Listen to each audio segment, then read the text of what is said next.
నేను మహబూబ్ నగర్లో direct recruitment deputy executive ఇంజనీర్గా అప్పుడు 1978లో జాయిన్ అయితే వారి యొక్క గైడెన్స్తో మొత్తం జిల్లాను ఏ రకంగా డెవలప్ చేయాలా అనే ఒక వారి యొక్క గైడెన్స్ చేస్తూ వచ్చాం.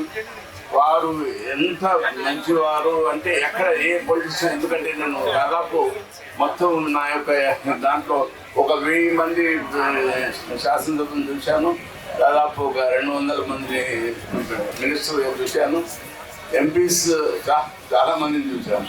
సో ఈ రకంగా ఆయన లాంటి వ్యక్తి ముఖ్యంగా ఆఫీషియల్స్కు డెవలప్మెంట్ సైడు ఏ రకంగా ఆయన యొక్క గైడెన్స్ ఉండదు అనేది లేదు అని నేను చెప్పడానికి ముందు ఉన్నాను.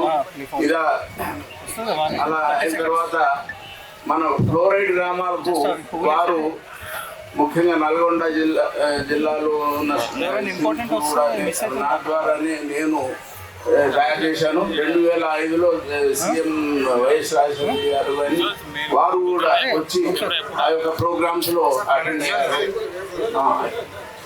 అయ్యారు. దాన్ని మనం ఇనాగ్రేషన్ కూడా చేసినాం వారి ద్వారానే. వారి ఇంటికి కూడా తీసుకెళ్ళడం జరిగింది సీఎం గారిని, మమ్మల్ని అందరినీ.